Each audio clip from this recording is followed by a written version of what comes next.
Hello दोस्तों, आप सभी को नमस्कार। मैं विवेक राघव आप सभी का अपने यूट्यूब चैनल DST विकसित ट्रैक पर स्वागत करता हूं, अभिनंदन करता हूं। और आज आप सबके लिए लेकर आया हूं क्लास 10 मैथ से एक चैप्टर आता है त्रिकोणमिति। आज हम देखेंगे क्लास 10 के लिए त्रिकोणमिति चैप्टर को आज देखेंगे। शुरुआत करेंगे कक्षा 10 के में जो गणित के अंतर्गत एक चैप्टर आता है त्रिकोणमिति, उसके बारे में समझेंगे। तो शुरू करते हैं त्रिकोणमिति में। तो त्रिकोणमिति के लिए सबसे पहले हम कहते हैं कि एक जो गणितज्ञ हुए थे जे एफ हर्वर्ड, उन्होंने कहा था कि संभवतः त्रिकोणमिति के अतिरिक्त गणित की कोई ऐसी शाखा नहीं है जो उसकी मध्य स्थिति का स्थान ले सके। यानी कि जो एक गणितज्ञ हुए उन्होंने जे.एफ. हर्वर्ड, उन्होंने ऐसा कहा कि संभवतः त्रिकोणमिति के अतिरिक्त गणित की कोई ऐसी शाखा नहीं है जो उसकी मध्य स्थिति को ले सके। यानी कि कह सकते हैं उनके जो कहने के अनुसार जो बात रही, उनका कहने का मतलब इतना था कि गणित की जो भी अन्य शाखाएं हैं उनमें से केवल एक शाखा त्रिकोणमिति ही ऐसी है जो गणित के मध्य का स्थान ले सकती है। इसके अलावा कोई और शाखा गणित के मध्य का स्थान नहीं ले सकती है। ठीक है, शुरू करते हैं आज की क्लास में। देखते हैं त्रिकोणमिति से बेसिक जानकारी, त्रिकोणमिति की जो हमारी बेसिक जानकारियां हैं उनके बारे में जानते हैं। तो सबसे पहले नाम से समझते हैं कि अगर हम देखें तो त्रिकोणमिति हमारा 3 शब्दों से मिलकर बना है। त्रिकोण और मिति, अगर हम तिर की बात करें तो 3, कोण की बात करें तो कोण, और मिति की बात करें तो माप। ठीक है, 3 माप। ऐसे ही जब अगर बात करें, ऐसे ही अगर हम आगे की बात करें, अंग्रेजी जो शब्द बना है वो हमारा कहाँ से बना है? त्रिकोणमिति को ही हम कह देते हैं ट्रिग्नोमेट्री। तो ट्रिग्नोमेट्री भी हमारे 3 शब्दों से ही मिलकर बना है, 3 शब्दों से ही मिलकर बना है। और वो शब्द जैसे हमने हिंदी के शब्द को तोड़ा, ऐसे ही अगर हम इसे तोड़ दें तो हम कह सकते हैं ट्रीगोन और ट्रीगोन, और एक शब्द और है ट्रीगोन और मेट्रोन, जो मैट्री शब्द बना है वो बना मेट्रोन। ठीक है, अब जो तीनों शब्द हैं, अगर इन 3 शब्द की हम बात करें, जो तीनों ही शब्द हमारे हैं ग्रीक भाषा से। कहां से हैं? ग्रीक भाषा। ठीक है, एक भाषा है, उस भाषा से जो हैं वो तीनों शब्द लिए गए हैं। ट्री माने वही है 3, गोन माने है भुजा, और मेट्रोन माने हैं माप। ठीक है, अगर दोनों के माप समझोगे तो यहाँ इन दोनों से अगर समझोगे तो एक ही बात निकल के आई कि जो त्रिकोणमिति की जो बात है वो केवल और केवल कोण और भुजा से संबंधित। ठीक है, जो अध्ययन होता है वो अध्ययन हम किस में करते हैं? त्रिकोणमिति में करते हैं। किस में करते हैं? त्रिकोणमिति में करते हैं। ठीक है, जैसे एक सिंपल सी बात है कि अगर कोई एक व्यक्ति कहता है कि ए एक स्थान से जाता है बी स्थान तक। ठीक है, ये कहते हैं कि जो एक व्यक्ति है वो पहला स्थान ए है, उससे वो जाता है बी तक। ठीक है, जैसे कोई 2 शहर मान लें कि कोई एक व्यक्ति है वो आगरा से चले गए, मान लो कहीं पर भी जाता है, कि आगरा से चलता है बनारस तक जाता है, कुछ भी मान के चलो कि अगर कोई 2 जगह मान लो कि 2 स्थान है, एक व्यक्ति है वो 2 जगह जाता है, ए से बी, फिर बी से सीधा जाता है सी पे, फिर वो बी से सीधा जाता है सी पे। ठीक है, एक व्यक्ति क्या काम करता है, वो ये कहता है कि यहाँ से यहाँ तक चला, यहाँ से यहाँ तक चला, तो ये तो चला 4 किलोमीटर, यहाँ से यहाँ चला, ये चला 3 किलोमीटर, ठीक है। तो अगर ये कहा जाए कि जो एक व्यक्ति जो यहाँ से चला, मान के चलोगे जो ये व्यक्ति है, ये यहाँ से चलना स्टार्ट हुआ और यहाँ पर आके ठहर गया, और यही व्यक्ति यहाँ पर आके ठहर गया कि जो ये व्यक्ति है वो कहाँ से ए से चला और सी तक उसे पहुंचना है, सी तक उसे पहुंचना है। तो ये कह सकते हैं पहले वो 4 किलोमीटर चला, फिर वो सी से इधर चला गया, बी से सी पर गया, तब वो सी तक पहुंचा, ठीक है। एक दूसरा व्यक्ति है, एक और यहीं पर व्यक्ति मान लो कि एक और व्यक्ति है, वो क्या काम करता है, वो ए से क्या काम करता है, एक जे और रास्ता है, एक सीधी रास्ता है ए से सी, ए से सी, ए से सी। तो बस यही है कि जो जे वाला जो व्यक्ति जाता है वो इस तरीके से जाता है, जे वाला जो व्यक्ति है वो पहले इधर जाता है, फिर इधर जाता है, तब वो सी पे पहुंचता है। एक व्यक्ति है जो ए से चलता है और डायरेक्ट सी पे पहुंच जाता है, ठीक है। इतनी बात समझ के अब समझ के चल लेंगे।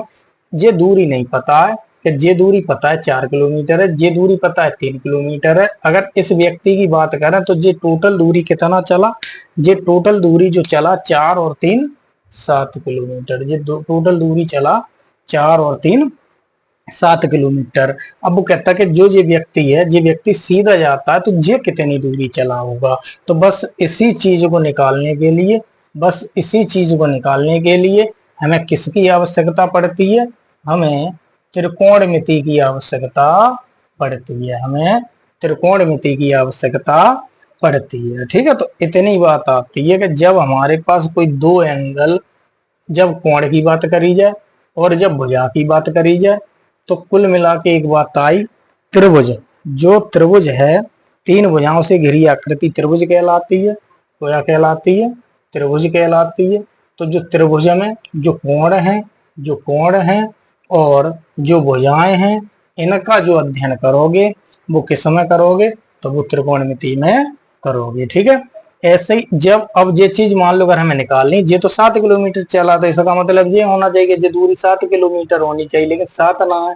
ये कितनी बैठती है, ये कितनी बैठेगी, तो ये बैठेगी 5 किलोमीटर, 5 किलोमीटर। तो अब बस इतनी बात है कि जो ये व्यक्ति गया जो 7 किलोमीटर चला और जो दूसरा व्यक्ति गया वो कितना चला, वो केवल 5 किलोमीटर, यानी वो 2 किलोमीटर कम पहले व्यक्ति से चला। तो जी मान निकलता कहां से, कैसे निकलता है, तो इस समय क्या होता है कि जो भुजाओं का जो संबंध होता है, तो एक गणितज्ञ हुए पाइथागोरस, एक गणितज्ञ हुए पाइथागोरस प्रमेय, इनके ही नाम से एक प्रमेय है, पाइथागोरस के ही नाम से एक प्रमेय है, उसके जरिए से हम क्या निकालते हैं, भुजाओं की माप निकालते हैं। 2 भुजाएं हमें दे रखी हो, तीसरी भुजा पूछी गई हो, तो संबंध निकालते हैं किसमें, पाइथागोरस प्रमेय से। अगर पाइथागोरस प्रमेय की बात की जाए तो पाइथागोरस एक गणितज्ञ हुए, उन्होंने केवल ये कहा कि जो त्रिभुज होता है वो भी त्रिभुज, अब एक चीज और आएगी, समकोण जो त्रिभुज होगा, इस त्रिकोणमिति में जो हम त्रिभुज का अधिकतर अध्ययन करेंगे या जो पाइथागोरस में अध्ययन करेंगे वो करेंगे हम समकोण त्रिभुज। कौन सा, समकोण त्रिभुज। कोण कैसा होना चाहिए, समकोण, समकोण का मतलब होता है 90 अंश, समकोण का मतलब होता है 90 अंश के, ये कह सकते हैं त्रिभुज का कम से कम एक कोण, त्रिभुज का एक कोण कितना होना चाहिए, 90 अंश का होना चाहिए। तो उसमें हम कौन सी प्रमेय लगाएंगे, पाइथागोरस प्रमेय लगाएंगे। तो ये क्या है कि पाइथागोरस प्रमेय कौन सी त्रिभुज के लिए, तो समकोण त्रिभुज के लिए है। कौन से कोण तो किस पर लगा सकते हैं, तो 3 भुजाएं जब हों, 2 भुजाएं दे रखी हों, तीसरी भुजा निकाल लेंगे तब हम पाइथागोरस प्रमेय का प्रयोग करके हम निकाल सकते हैं, ठीक है। आगे बात आएगी कि पाइथागोरस प्रमेय होती कौन सी है, उससे पहले हम समझते हैं कि समकोण त्रिभुज होता क्या है और समकोण त्रिभुज को ही इसमें क्यों रखा गया है, ये अब हम आगे पढ़ लेंगे। तो देखो अब बात करें इसके अंतर्गत कौन सा त्रिभुज बताया हमने, तो हमने कहा समकोण त्रिभुज, समकोण त्रिभुज। समकोण त्रिभुज के लिए कि एक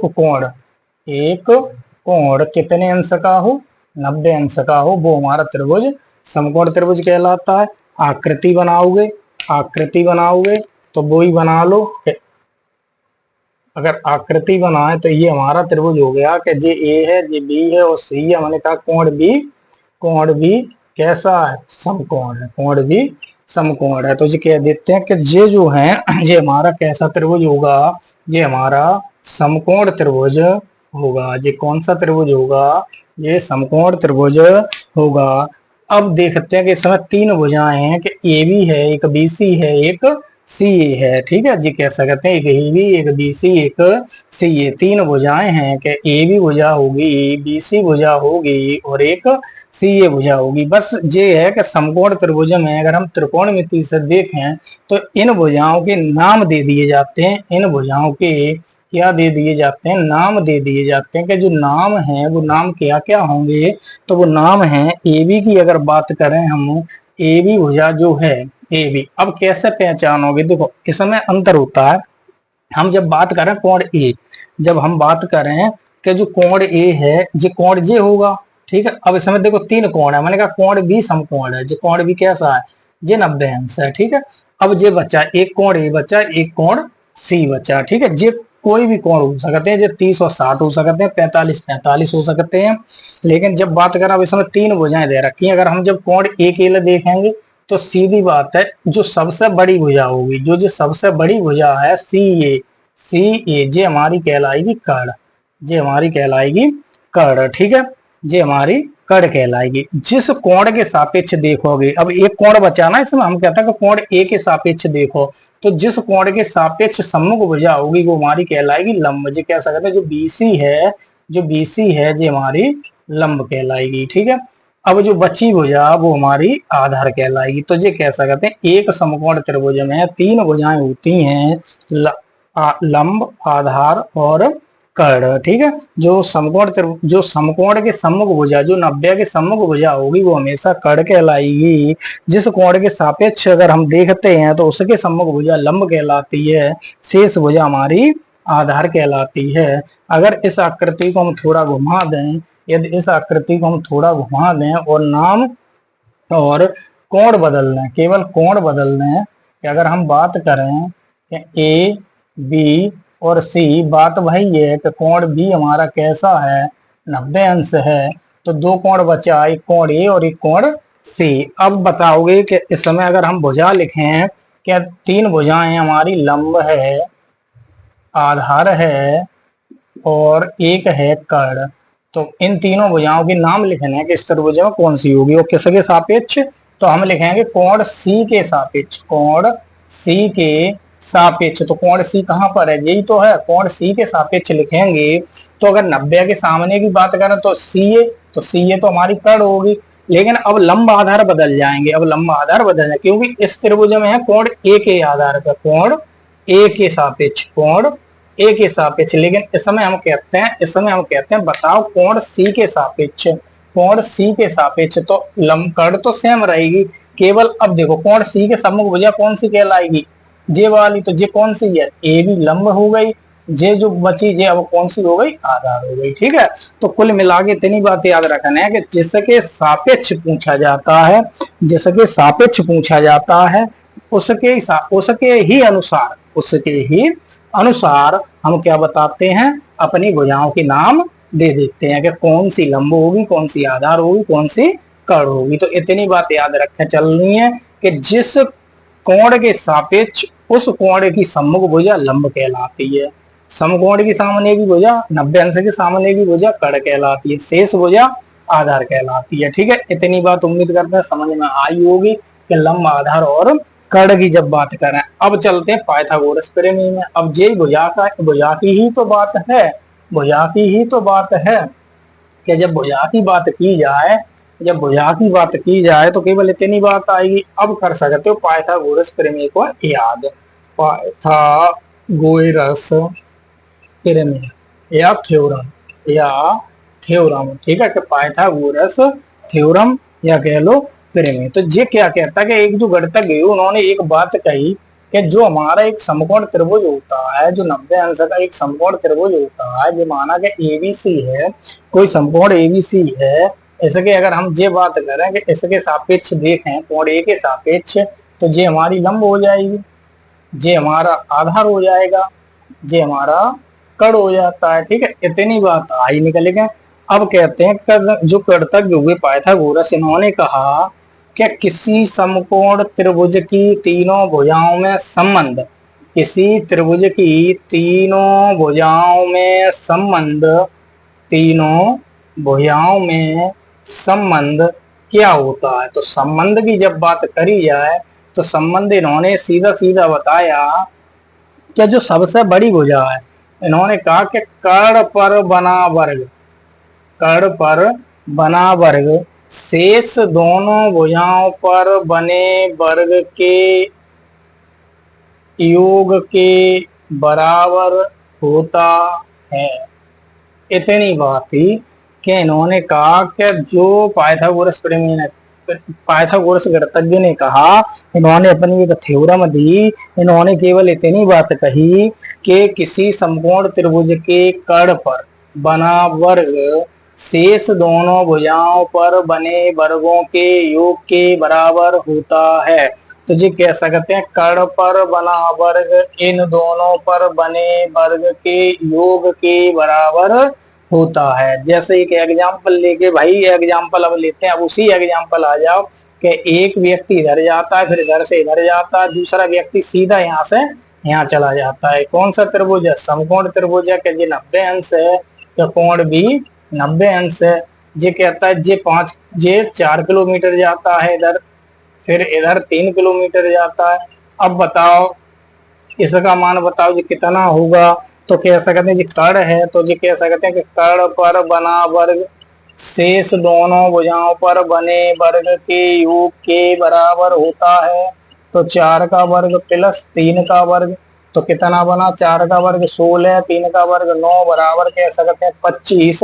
यानी कि AC का वर्ग 25, इधर से वर्ग हटाओगे तो AC बराबर √25, तो AC बराबर 5 मीटर।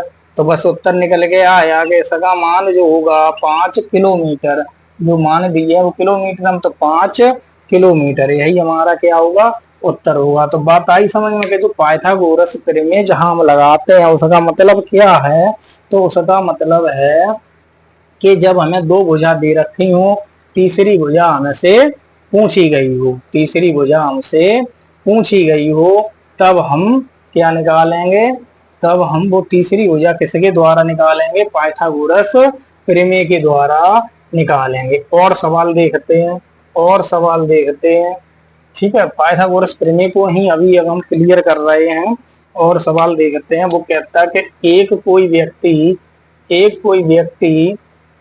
ए से बी पर जाता है, बी से भैया बी से सी पर जाता है, और एक व्यक्ति सीधा जाता है। ठीक है, वो कहता है कि जो AC है, जो AC है वो 13 है, वो 13 किलोमीटर है।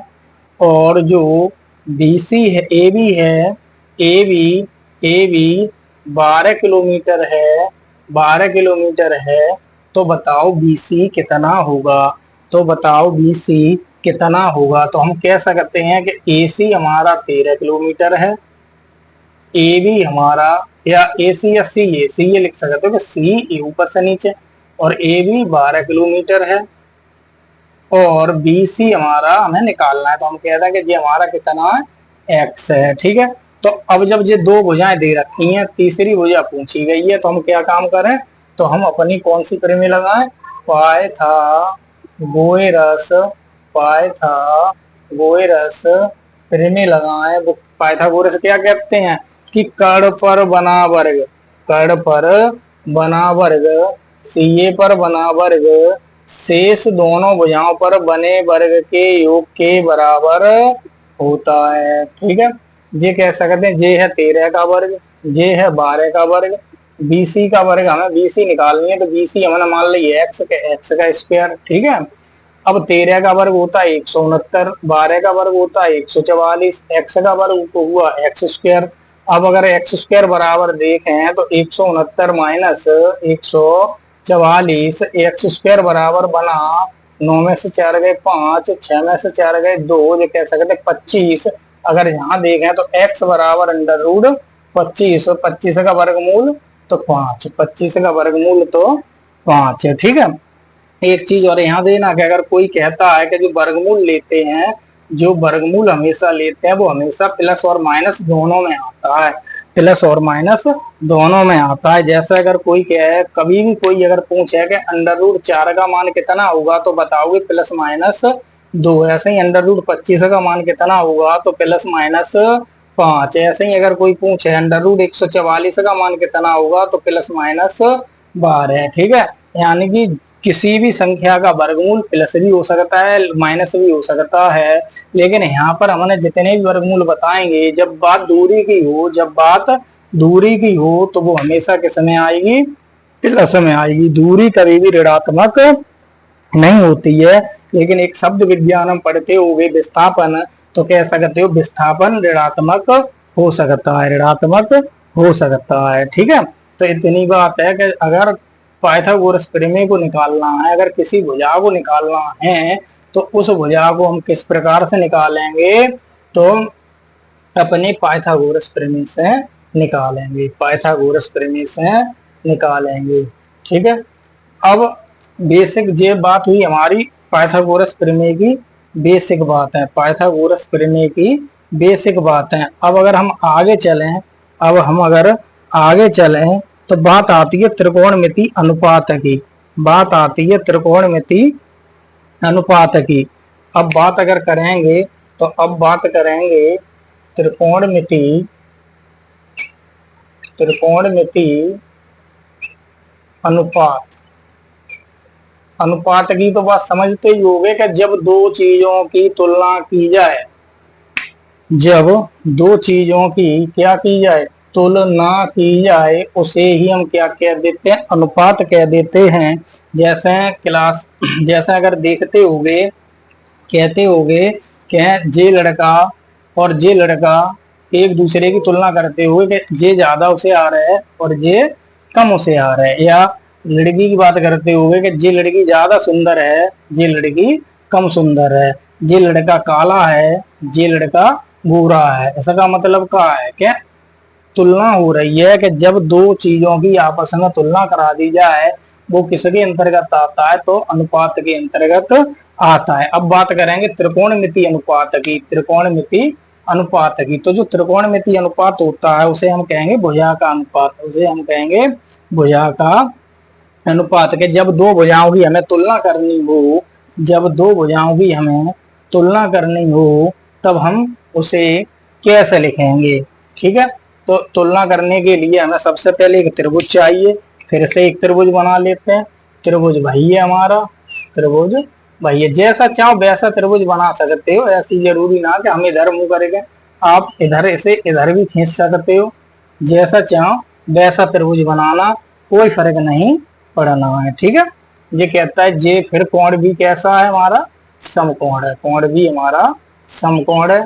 बाकी के कोण ए के लिए देखेंगे हम, कोण ए के लिए देखेंगे, दो दो भुजाओं का हम संबंध देखेंगे, दो दो भुजाओं का हम संबंध देखेंगे। ठीक है, अब संबंध की जब बात करें तो त्रिकोणमिति में जैसे हम एक सर्व समीका पढ़ते हैं, एक हम सर्व समीका पढ़ते हैं। सर्व समीका हमारी कितनी होती है, तो प्लस माइनस गुणा और भाग, चार होती है गणित की। अगर सर्व समीका की बात करें तो चार होती है। ऐसे ही क्या होती है, त्रिकोणमिति की सर्व समीकाएं होती हैं, त्रिकोणमिति की सर्व समीकाएं होती हैं, वो याद करनी पड़ेंगी। जैसे एक होता है साइन, एक होता है कॉस, एक होता है टेन, एक होता है कॉट, एक होता है सेक, एक होता है कुसेक। ठीक है, कुसेक। ठीक, जो एक दूसरे के उल्टे भी होते हैं, जो एक दूसरे के विपरीत होते हैं। जैसे टेन है, टेन का उल्टा कॉट, कॉस है, कॉस का उल्टा सेक, साइन है तो साइन का उल्टा कोसेक। ठीक है, ये कैसे होता है, ये एक दूसरे के कैसे होते हैं, विपरीत होते हैं, एक दूसरे के विपरीत होते हैं। किस समय, अनुपात में, किस समय, अनुपात में। जैसे अगर कोई एक ए अनुपात बी है तो जो विपरीत वाला होगा वो बी अनुपात ए होगा। इतनी बात समझ के चल रही है कि अगर साइन की वैल्यू ए अनुपात बी है तो कोशेक की वैल्यू बी अनुपात ए होगी, बी अनुपात ए होगी। ठीक है, इनमें हमें क्या काम करते हैं, केवल जो कोण की जरूरत होती है उस कोण को लगा देते हैं। जैसे हम कहें कि साइन को लिखा हमने और साइन में हमारे पास दो ही कोण है, या तो ए लगा सकते हैं या सी लगा सकते हैं। ठीक है, दूसरी बात आती है कि या कोई कोण का नाम देते हैं, जैसे कोण हम लिख देते हैं थीटा लिखते हैं, फाई लिखते हैं। ठीक है, जो कोण यूज कर सकते हैं कि थीटा लिखते हैं कि sine theta, cos theta, tan theta. तो अभी भाई थीटा अगर हम यहाँ लिख दें तो थीटा यहाँ लिख देंगे। अब कोई कोण यूज ना करना, कोण ए के सापेक्ष, तो साइन ए, साइन ए। अब साइन ए का मतलब है तो कोण कौन सा सापेक्ष होता है, इसमें क्या सापेक्ष होता है कि कौन सी भुजाओं में साइन ए आता है, कौन सी भुजाओं में साइन ए आता है। तो ये कह सकते हैं, सीधी सीधी याद करो कि लंब बट्टे कड़, सीधी सीधी याद करो लंब बट्टे कड़। अब देखो कोण ए के लिए तो देख रहे हैं, तो ए के लिए लंब कौन सी होगी, तो इसकी ठीक सम्मुख हो जाए तो लंब होगी बी सी। सीधी बात है, यहाँ लिख सकते हो लंब बट्टे कड़। कड़ कौन सी होगी, तो कड़ तो ये ही है, कड़ कौन सी होगी, कड़ जे होगी, लंब जे हो गई, तो आधार जे हमारी। ठीक है, तो बीसी बट्टे एसी, एसी कौन सी भुजा है हमारी, कड़ है, एसी कौन सी भुजा है हमारी, कड़ है। ठीक है, ऐसे ही अगर हम छह नामों को लिखें, अगर ऐसे ही हम छह नामों को लिखें कि अब अगर हम कोट अब हम लिखें कॉस, अब हम लिखें कॉस, तो कॉस क्या होता है, कॉस क्या होता है, तो कॉस अब कौन से कोण के लिए, तो ए के लिए, कॉस ए। तो कॉस ए का मतलब है आधार बट्टे कड़। आधार कितना है, ए बी बट्टे ए सी। ऐसे ही अगर हम टेन लिखें, टेन ए के सापेक्ष, टेन लिखें ए के सापेक्ष, तो ये होता है हमारा लंब बट्टे आधार, लंब बट्टे आधार। ये कह सकते हो बीसी बट्टे ए बी, बीसी बट्टे ए बी। ऐसे ही बाकी के अगर तीन लिखोगे, बाकी के अगर तीन लिखोगे, जैसे हमने कहा cot A, cot A, tan A का ठीक उल्टा आधार बट्टे लंब, आधार बट्टे लंब। ये कह सकते हैं ए बी बट्टे बी सी, ए बी बट्टे बी सी। और अगर हम आगे की बात करें, और हम आगे की बात करें कि आगे कितना होगा, तो आगे अगर हम देखें सेक ए, सेक हमने बताया कोस ए, कोस का उल्टा सेक। तो ये कह सकते हैं कड़ बट्टे आधार, यानी कि ए सी बट्टे ए बी।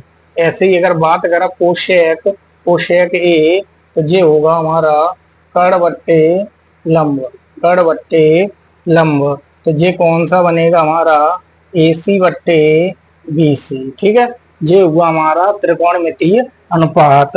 अब इसे याद कैसा करोगे, तो याद लगभग अधिकतर लोग पढ़ा ही देते हैं, अधिकतर लोग पढ़ा ही देते हैं कि याद करोगे तो बना लो, बना लो। और इसमें लिखो लाल, लाल बट्टे कक्का, लाल बट्टे कक्का। ऊपर लिखोगे तो साइन कोस टेन, इनके ठीक जो उल्टे होते हैं वो नीचे लिखोगे, कोट सेक और कोसेक। ठीक है, एल का मतलब, एल का मतलब लंब होगा, ए का मतलब आधार होगा, लंब होगा, कड़ होगा, कड़ और आधार। साइन के लिए देखोगे तो कोण, कोण कोई भी हो भैया, केवल लंब और आधार में ही आपस में चेंज होती है, चेंज होती है। तो साइन के लिए ऊपर से नीचे देखोगे तो लंब बट्टे कड़, और कोसेक के लिए देखोगे, तो कोसेक के लिए देखोगे तो नीचे से ऊपर देखोगे, यानी कि कड़ बट्टे लंब। ऐसे ही कोस के लिए देखोगे तो कोस के लिए ऊपर से नीचे है तो आधार बट्टे कड़, सेक के लिए नीचे से ऊपर तो कड़ बट्टे आधार, टेन के लिए लंब बट्टा आधार, तो कोट के लिए आधार बट्टा लंब, कोट के लिए आधार बट्टा लंब। तो ये चीजें हमारी निकल के आई, ये चीजें हमारी निकल के आई, ये चीजें हमारी जो निकल के आई वो केवल और केवल त्रिकोणमितीय अनुपात से संबंधित रहा, कि जो भुजाओं में संबंध होता है वो त्रिकोणमिति सर्व समीकरण के किसके बराबर होता है। ऐसे ही अगर अब हम साइन सी से कोण सी की बात करें, अगर इस समय हम थोड़ा घुमा दें, इस समय हम थोड़ा घुमा दें और हम ये कहें कि अब हम कोण सी के लिए देखें, जैसे वही चित्र हमारा वही है, चित्र हमारा वही है कि ए बी और सी। अब देखें कोण सी के लिए तो साइन सी, साइन, साइन सी, या साइन सी की वैल्यू क्या होगी, तो सी के लिए, कोण सी के लिए जो लंब होगा, लंब ए बी होगा और आधार बी सी होगा, कड़ सेम रहता है, कड़ सेम होता है। तो साइन क्या कहता है, साइन कहता है लंब बट्टा कड़, लंब है ए बी बट्टा ए सी। ऐसे ही अगर हम कहें कॉस सी, ऐसे ही अगर हम कहें कॉस सी, तो कॉस के लिए क्या होता है, आधार बट्टा कड़ होता है, आधार बट्टा कड़ होता है। तो आधार की बात करी बी सी और कड़ की बात करी तो ए सी। ठीक है, ऐसे ही अगर हम कहें कोट, कोट कोट सी, कोट सी के लिए क्या है, आधार बट्टा लंब, आधार बट्टा लंब, आधार है बी सी और लंब कितना है ए बी। ठीक है, लंब कितना है ए बी। तो इतनी बात निकल के आई, इतनी बात निकल के आई। और यहां से देखें, अगर अगर यहां से देखें तो अब जो आगे देखेंगे, अब जो आगे अगर देखें तो कौन कौन सा संबंध होता है। जैसे अगर सेक पूछा जाए कि सेक सी का सेक और सी का मान बताओ, या सेक ए सेक सी, और कौन सा रह गया वो सेक सी का मान बताओ, तो सेक सी का मान के लिए कड़ बट्टा लंब, कड़ कौन सा है ए सी, लंब कौन सा है ए बी। तो ए सी बट्टा ए सी, ए सी बट्टा कितना होगा ए बी। ठीक है, कड़वट्टा लंब। तो इतनी बात समझ में आई होगी, उम्मीद करते हैं। अब एक्सरसाइज का एक सवाल देखते हैं, अब एक्सरसाइज का एक सवाल देखते हैं कि आप लोगों की जो एक्सरसाइज है वो है 8.1, 8.1। उम्मीद करते हैं यहाँ तक जो भी चल रहा होगा वो समझ में आ रहा होगा। प्रश्न नंबर जो 1 कहता है, वो कहता है कि कोई एक त्रिभुज एबीसी है, एक त्रिभुज एबीसी है जिसमें कोण भी समकोण है। ठीक है, बात वही है कि वो कहता है कि एक कोई त्रिभुज हमारा एबीसी है, एबीसी जिसमें कोण भी क्या है, समकोण है, और ए बी बराबर 24 सेंटीमीटर है, ए बी बराबर 24 सेंटीमीटर है, और बी सी हमारा 7 सेंटीमीटर है। तो निम्नलिखित का मान ज्ञात कीजिए, तो निम्नलिखित का मान ज्ञात कीजिए। पहला है साइन ए कॉस ए, दूसरा है साइन सी। वही बात है जो बिल्कुल सेम बताया है, केवल वही देखना है, कुछ नहीं बदलना है हमें। पहला सवाल केवल आज हम एक ही सवाल कराएंगे, अभी केवल बेसिक सी का, बाद बाकी जो सवाल है वो खुद लगाकर देखोगे।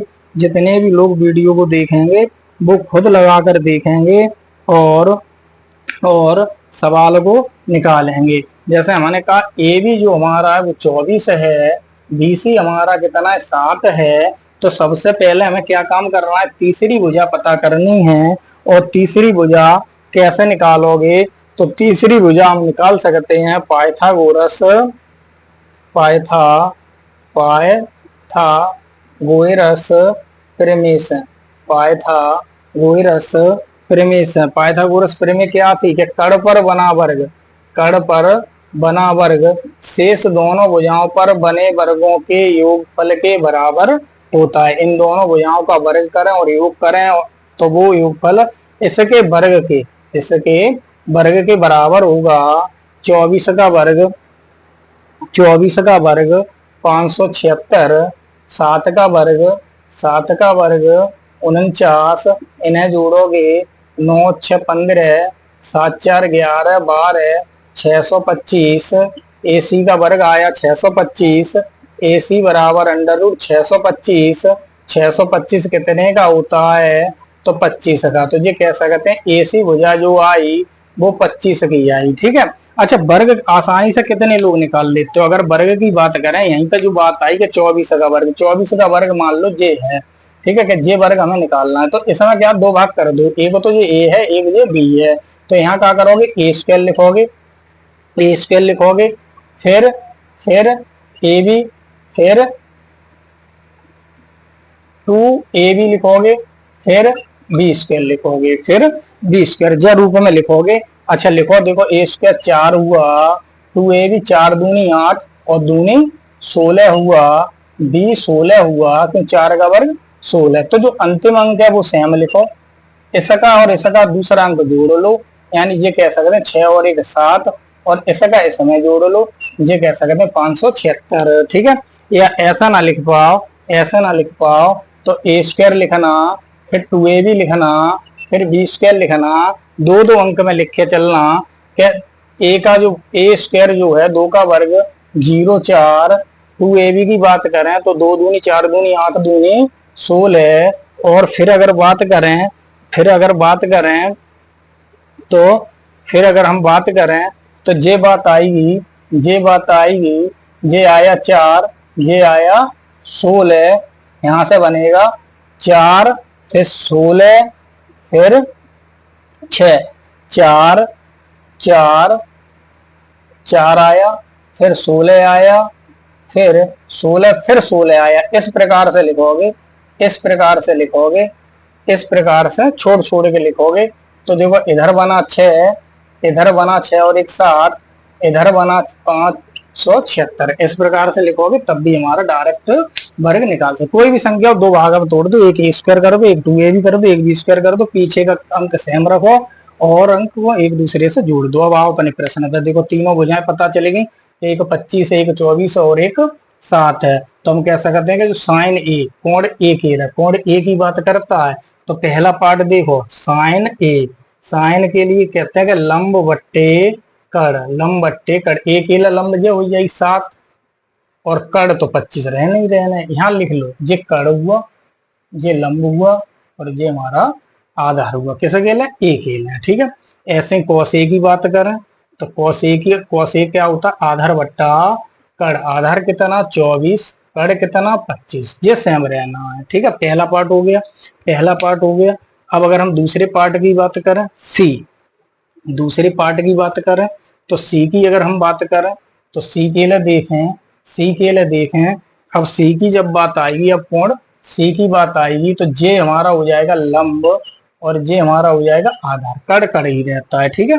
अब जिसमें देखें दूसरा पार्ट है साइन सी, साइन सी लंब बट्टे कड़, वो तो रहता तो वही है।